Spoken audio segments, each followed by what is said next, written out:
All right, so I found some mushrooms that they look like they're about to start going bad at the grocery store. See, they're a little shriveled up.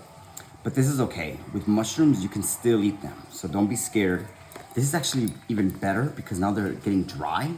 And when they're drier, they have a more firmer taste. So if you're not a big fan of like that kind of, more that texture that a lot of people don't really like, but you want to try mushrooms, try them like this. So they're drier and they actually will probably weigh a little bit less too, so you'll get more for your buck.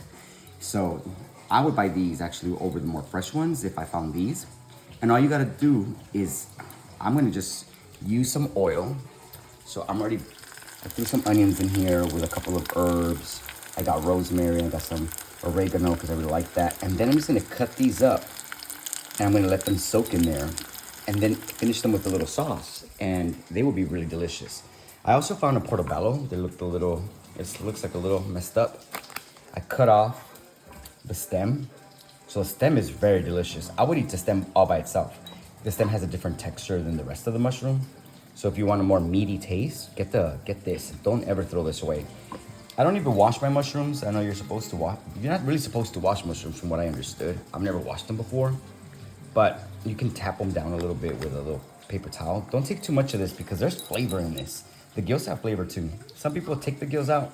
I'm not gonna take the gills out. I really like them. There's a very nice taste. So what I'm gonna do is I'm gonna make me like a little mushroom, like a little wild mushroom omelet.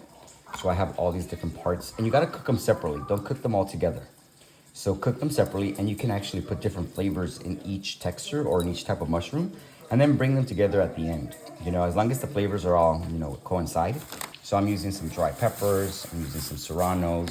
I'm gonna go ahead and use some onions and garlic and each one of them will be cooked a little bit separate and then just bring them together at the end.